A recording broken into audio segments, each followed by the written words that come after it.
ఓం సాయిరాం. బాబా భక్తులందరికీ కూడా నమస్కారం అండి. అందరూ కూడా సుఖంగా సంతోషంగా ఎప్పుడూ కూడా ఆనందంగా ఉండాలి అని చెప్పి ఆ బాబాగారి తరపున నేను కూడా మనస్ఫూర్తిగా కోరుకుంటున్నాను. ఈరోజు బాబాగారు అందించే సందేశం ఏంటి అంటే కనుక, తల్లి దుర్గమ్మపై నీకు నమ్మకం నిజమైతే వెంటనే ఆ తల్లిని తాకు తల్లి. ఈరోజు అగ్ని సాక్షిగా నీ కష్టం అమ్మ తీర్చే వెళ్తుంది. తొందరపడి విను, ఈ అదృష్టాన్ని దక్కించుకో అని చెప్పి ఏదో తెలియని సందేశంతో ఈరోజు బాబాగారు మన ముందుకు వచ్చారండి. మరి బాబాగారు ఏ సందేశం అందించినా కూడా అది మన భవిష్యత్తుకు ఒక బంగారు బాట అవుతుంది, మన భవిష్యత్తుకు ఒక పునాదిలాగా అవుతుంది అని చెప్పి మనందరికీ కూడా తెలిసిన విషయమే కదా. కాబట్టి వీడియోని చివరి వరకు చూడండి. దానికంటే ముందు చాలామంది కూడా గురువుగారి గురించి అడుగుతున్నారు. అక్క, ఎన్నో రకాల సమస్యలతో మేము సతమతం అయిపోతున్నాము, మీకు తెలిసిన గురువుగారు ఎవరైనా ఉంటే చెప్పండి అక్క అని చెప్పి అడుగుతున్నారు. నేను పదే పదే ఈ గురువు గారి గురించి ఎందుకు చెప్తున్నాను అంటే కనుక, నేను జీవితంలో కష్ట సమయంలో ఉన్నప్పుడు అసలు ఈ కష్టం నుంచి బయటపడగలనా అనుకున్నాను. అటువంటి సమయంలో గురువుగారిని కాంటాక్ట్ అయ్యాను. గురువుగారు చేసిన పూజల వల్ల కష్టం నుంచి నేను చాలా తేలికగా బయటపడి ఈ రోజున ఆనందంగా జీవితంలో ముందడుగు వేస్తున్నాను. అలాగే మీ జీవితాలలో ఎటువంటి సమస్యలు ఉన్నా కానీ శ్రీ షిరిడి సాయిబాబా ఆశీస్సులతో జ్యోతిష్యం చెప్పబడను. గురూజీ శివరామరాజు గారు. Phone number 995994225552. మీరు ఇప్పటి వరకు ఎన్నో చోట్ల జ్యోతిష్యం చెప్పించుకొని మీరు ఆశించిన మార్పులు మీ జీవితాలలో జరగలేదని చెప్పి బాధపడి ఉంటారు. కానీ ఇక్కడ అస్సలు అలా జరగదండి. మీ సమస్యలు ఏవైతే ఉన్నాయో, ప్రేమ, పెళ్లి, ఉద్యోగం, రాజకీయం, సంతానం లేక ఇబ్బంది పడుతున్న, భార్యాభర్తల మధ్య గొడవలున్నా, అప్పుల సమస్యలున్నా, శత్రువుల సమస్యలున్నా, అవేంటో మీరు గురువు గారికి వివరించి చెప్పినట్లయితే వాటికి తగిన పూజలు చేసి గురువుగారు మీకు రోజులలోనే పరిష్కారాన్ని చూపిస్తారు. గురువుగారు చెప్పినట్లు 100కి 100% జరుగుతుంది. ఇక బాబాగారి యొక్క సందేశం విషయానికి వస్తే, బిడ్డ ప్రతిసారి కూడా అమ్మ దుర్గమ్మ కష్టాన్ని తీర్చు, బాధల్ని తీర్చు, సంతోషాన్ని ప్రసాదంగా అందించు. అమ్మ నీ దివ్య దర్శనం చూసిన తర్వాత మాకు కన్నుల పండుగలాగా ఉంది తల్లి. తల్లి దేవి నవరాత్రులలో ఎన్నో పూజలు చేస్తూ ఉంటామమ్మా. కష్టాలు తీరే మార్గాన్ని చూపించమ్మా. ఈ బాధలు, ఈ సమస్యలు పడలేకపోతున్నాను. మనసుకి సంతోషాన్ని, ఆనందాన్ని అందించేలా ఒక మార్గాన్ని ఏర్పరచు తల్లి. ఈ కష్టాలు, కన్నీరు ఇవన్నీ కూడా నా జీవితంలో లేకుండా చెయ్యి తల్లి అని చెప్పి ప్రతిసారి కూడా ఆ తల్లిని కూడా స్మరించుకుంటూ ఉన్నావు. ఎందుకంటే ఆ జగన్మాతను, ఆ దుర్గమ్మను ఒక్కసారి నోరు తెరిచి అమ్మా కష్టం తీర్చు అంటే ఏ తల్లి చెలించకుండా ఉంటుంది చెప్పు. అయితే బిడ్డ, ఈరోజు ఆ దుర్గమ్మ నీ కష్టాలని, కన్నీటిని, బాధలను అన్నింటినీ కూడా తీర్చి నిన్ను సంతోషంగా జీవితంలో ఆనందంగా ఉండేలా చేయడానికే నీ ముందుకు వచ్చింది.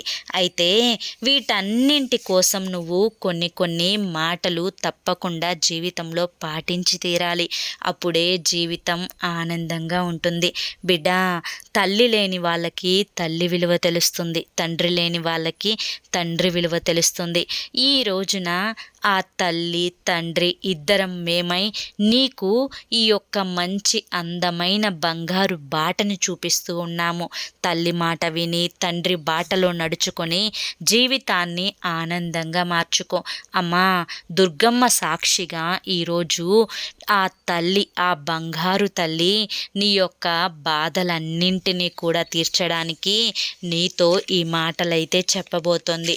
జాగ్రత్తగా విను బిడ్డ. ఎప్పుడైనా కానీ ఒక బంధం అంటే అది భార్యాభర్తల బంధమైనా కానీ, లేదా స్నేహ బంధమైనా కానీ, ఏ బంధమైనా కానీ ఆ బంధం అనేది ఓడలో ప్రయాణం లాంటిది. ఆ ఓడ అంటే ఆ పడవ ప్రయాణం చేయాలి అంటే ఖచ్చితంగా నీరు కావాలి కదా. మరి అదే నీరు ఆ ఓడలోకి వస్తే ఆ ఓడ ఏమవుతుంది? మునిగిపోతుంది. అలాగే ఎప్పుడైతే మనం అనుకున్నవి అనుకున్నట్లుగా ఎదుటి వారిలో అంటే మనం ఇష్టపడిన వారిలో ఉండవో అప్పుడు మనం వారితో గొడవ పడడానికి దిగుతాము. కానీ అవతలి వారికి కూడా కొన్ని బలహీనతలు ఉంటాయి. ఆ బలహీనతలని మనం సర్దుకుపోయే గుణం మనలో కనుక ఉంచుకుంటే ఖచ్చితంగా అది మన జీవితానికి బలంగా మారుతుంది. కాబట్టి జీవితంలో నీకు నచ్చిన వాళ్ళు అంటే నీ యొక్క పార్ట్నర్ అయినా కానీ లేదా నీ స్నేహమైనా కానీ వాళ్ళల్లో ఉండే కొన్ని నెగిటివీలు ఏదైతే అంటే కొన్ని నెగిటివ్స్ ఏదైతే ఉన్నాయో వాటిని నువ్వు కనుక యాక్సెప్ట్ చేయగలిగితే అంటే అంగీకరించగలిగితే అప్పుడు ఆ యొక్క బంధం ఏదైతే ఉంటుందో అది నిలబడుతుంది. నువ్వు కనుక వాటిని అంగీకరించకుండా వాటిని నువ్వు ఏకీభవించకుండా ప్రతిసారి కూడా గొడవకి కూర్చుంటే ఎలాగైతే ఓడలోకి నీరు వచ్చి ఓడ మునిగిపోతుందో అదేవిధంగా నీ యొక్క బంధం కూడా మునిగిపోతుంది. కనుక నెగిటివ్స్ని కూడా అంగీకరించగలిగితేనే అది నిజమైన బంధం అనిపించుకుంటుంది. బిడ్డ, ఇంకొక మాట చెప్తాను, జాగ్రత్తగా విను. ఒక అడవిలో ఏనుగు, సింహం రెండు ఉన్నాయి. రెండు కూడా ఒకరోజు అనుకోకుండా ఎదురెదురు పడ్డాయన్నమాట. అలా ఎదురెదురు పడినప్పుడు ఏనుగు సింహం కంటే చాలా పెద్దది, చాలా ఎత్తు కూడా ఉంటుంది, చాలా బలంగా కూడా ఉంటుంది. కానీ సింహం ధైర్యంగా ఉంటుంది. సింహం ఏనుగుని చూడంగానే ఎలాగైనా కానీ ఈరోజు దీన్ని వెంటాడి చంపుకొని తిని నా ఆకలిని తీర్చుకోవాలి అనే ఆలోచన చేస్తుంది. కానీ ఏనుగుకి మాత్రం అమ్మో సింహం ఎదురైంది, ఈరోజు నా పని అవుట్, ఈ సింహం నన్ను తినేస్తుంది అని చెప్పి భయంతో కూడిన ఆలోచన వచ్చింది. అలాగే నీ యొక్క సమస్య కూడా ఆ సమస్యను చూసి నువ్వు సమస్యను వేటాడే విధంగా నీ ఆలోచన విధానం అనేది ఉండాలి. కానీ సమస్యే నిన్ను వేటాడే విధంగా ఉండకూడదు. ఏదైనా కానీ నీ యొక్క ఆలోచన విధానంలోనే ఉంటుంది. కాబట్టి నీ ఆలోచన విధానం ధైర్యంగా ఉండేలా చూసుకో. నువ్వు ఏదైతే ఆలోచిస్తావో అదే జరుగుతుందమ్మా. నువ్వు భయపడిపోతూ నేను ఇందులో గెలవలేనేమో, నేను ఇది చదవలేనేమో, అమ్మో నా భర్తతో నేను సర్దుకుపోలేనేమో, ఈ పనులన్నింటినీ కూడా నేను చెయ్యలేనేమో అని చెప్పి ఆలోచిస్తే అలాగే జరుగుతుంది. నీ ఆలోచనను పట్టే నీ యొక్క ప్రవర్తన, నీ శరీరం పనిచేసే తీరు కూడా ఉంటుంది. అలా కాకుండా నేను ఏదైనా చేయగలను, నేను దేన్నైనా సాధించగలను, తప్పకుండా నాలో ఆ శక్తి ఉంది అని చెప్పి నువ్వు దిగజారిపోకుండా ఎప్పటికప్పుడు ధైర్యంగా ఉంటే వాటన్నింటినీ కూడా కొంచెం ఆలస్యమైనా ఖచ్చితంగా సాధించగలుగుతావు. అర్థమైంది కదా బిడ్డ? మరొక మాట చెప్పమంటావా? ఎప్పుడైనా మనిషికి కోపం వస్తుంది. కోపం వచ్చినప్పుడు ఒక మాట జారుతారు. అలా కోపం వచ్చినప్పుడు గొంతు పెంచడం ముఖ్యం కాదమ్మా, మాట విలువ పెంచుకోవాలి. ఎవరైనా కానీ నిన్ను ఏదన్నా అడిగినప్పుడు వాటికి నువ్వు సమాధానం చెప్పినప్పుడు నీ మాట విలువ ఏదైతే ఉంటుందో ఆ మాటకి వాళ్ళు విలువనివ్వాలి, మనిషికి విలువనివ్వాలి. లేదా ఎప్పుడు వీడు అరుస్తూనే ఉంటాడు, కోపిష్టోడు, వీడు మామూలోడి కాదు అని చెప్పి నీ మీదే నిందలు వేస్తూ ఉంటారు. కాబట్టి గొంతు పెంచడం వల్ల ఉపయోగం లేదు, మాట విలువని పెంచుకోవడం వల్ల ఉపయోగం ఉంటుంది. ఎందుకంటే వాన చినుకులే పంటల్ని పండిస్తాయి కానీ ఉరుములు కాదు కదా.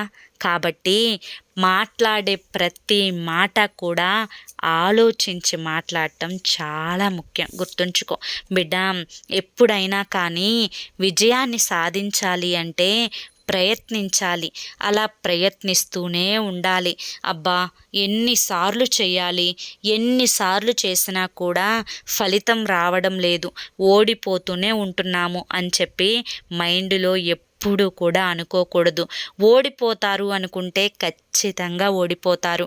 కాబట్టి గెలుస్తాను అని చెప్పి 1కి 4 సార్లైనా ప్రయత్నిస్తే తప్పకుండా విజయం అనేది నీ సొంతం అవుతుంది తల్లి.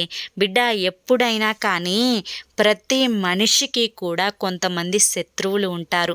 మన ఎదుగుదలని చూడలేనివారు, మనం నవ్వుతూ ఉంటే చూడలేనివారు. అలా నీకు నచ్చని వారి దగ్గర నువ్వు ఎప్పుడూ కూడా బాధపడుతూ ఏడుస్తూ ఉండకూడదు. నువ్వు సంతోషంగా ఉండాలి.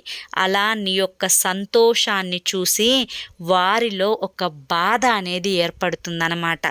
అలా నువ్వు వారి మీద ప్రతీకారం తీర్చుకోవాలి. ఎందుకంటే ఎప్పుడైనా కానీ నీకు నచ్చని వారి దగ్గర సంతోషంగా ఉంటే దానికి వారు బాధపడే తీరు ఉంటుంది చూసావు, అది చాలా అద్భుతంగా ఉంటుంది. దీన్ని మించిన ప్రతీకారం మరొకటి ఉండదు తల్లి. కాబట్టి తెలుసుకో బిడ్డ, ఎప్పుడైనా కానీ తల్లి శిక్షణ ఇచ్చి గుండెల్లో పెట్టుకొని చూసుకుంటుంది. తండ్రేమో రక్షణ ఇచ్చి కళ్ళల్లో పెట్టుకొని చూసుకుంటాడు.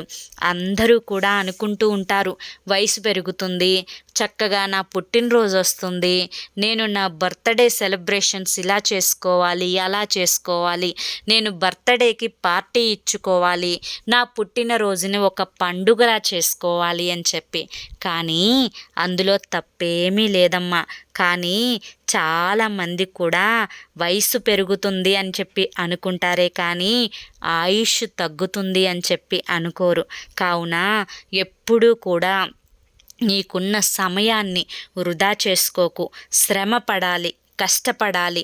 సమయాన్ని వృధా చేసుకోకుండా ఏదైతే సాధించాలి అనుకుంటున్నావో దానికోసం కష్టపడి శ్రమిస్తేనే అందులో విజయాన్ని సాధించి నీకంటూ ఒక గుర్తింపుని ఏర్పరచుకుంటావు. అర్థమైందా బిడ్డ? జీవితం చాలా విచిత్రమైనది.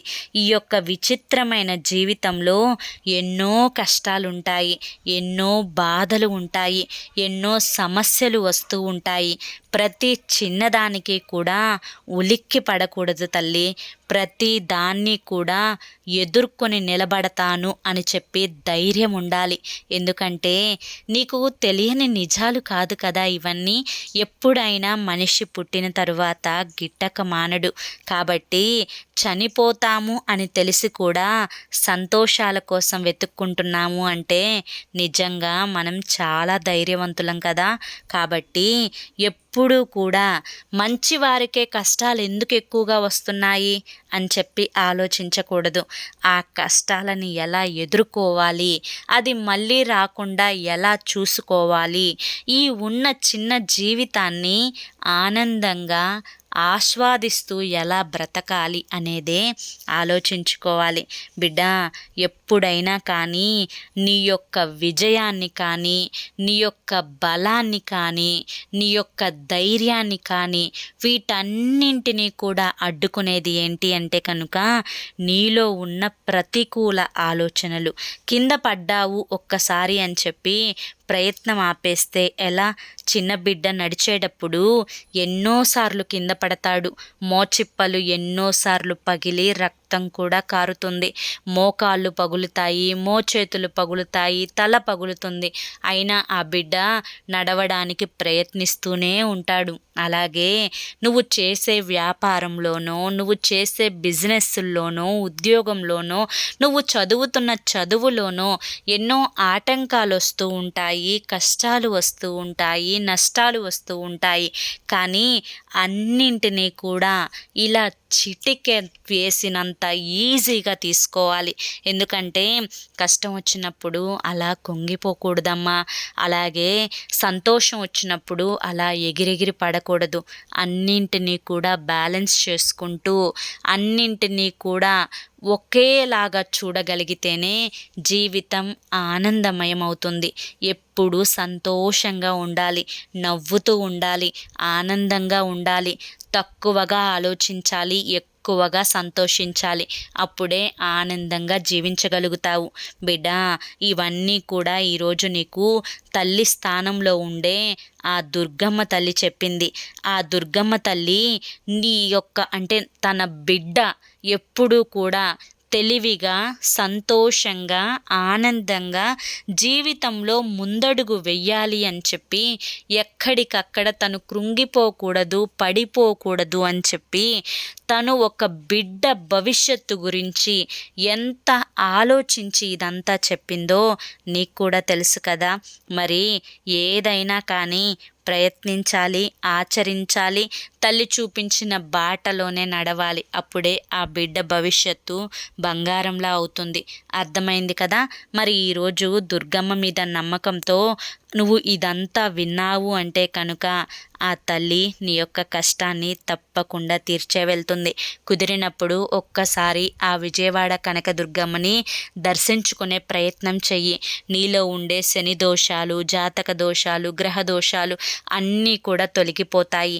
ఆ తల్లి వాటన్నింటినీ కూడా పటాపంచలు చేసేసి నువ్వు ఆనందంగా, ఆరోగ్యంగా ఉండడానికి తప్పకుండా నీకు దారిని చూపిస్తుంది. మరి ఈరోజు బాబాగారు చెప్పిన ఈ యొక్క సందేశంలో ఉండే ఆంతర్యం ఏంటో మీరందరికీ కూడా నచ్చింది, అర్థమైంది అని చెప్పి అనుకుంటున్నాను. మరి నచ్చింది, అర్థమైంది అని చెప్పి అనిపిస్తే ఈ వీడియోకి ఒక లైక్ ఇవ్వడం మాత్రం మర్చిపోకండి. ఎందుకంటే 3000 మంది చూస్తూ ఉంటే 300, 200 లైకులు మాత్రమే వస్తున్నాయి. కాబట్టి ఖచ్చితంగా చూసిన ప్రతి ఒక్కరూ కూడా లైక్ ఇవ్వగలిగితే మరికొంతమంది బాబా భక్తులకు, మరికొంతమంది దుర్గమ్మ భక్తులకు వీడియో అనేది రీచ్ అవుతుంది.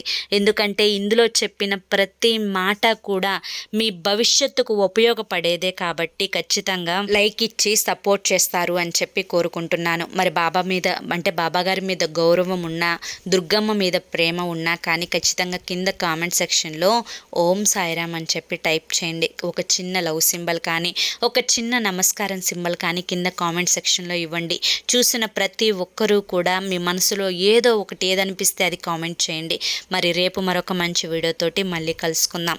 అంతవరకు కూడా బాబాగారి యొక్క ఆశీస్సులు మీ మీద, మీ కుటుంబ సభ్యుల మీద, మీ బిడ్డల మీద ఆ దుర్గమ్మ తల్లి ఆశీస్సులు ఎల్లవేళలా ఉండాలి అని చెప్పి మనస్ఫూర్తిగా కోరుకుంటూ సర్వే జన సుఖినో భవంతు. ఓం సాయిరామ్. జై దుర్గామాత.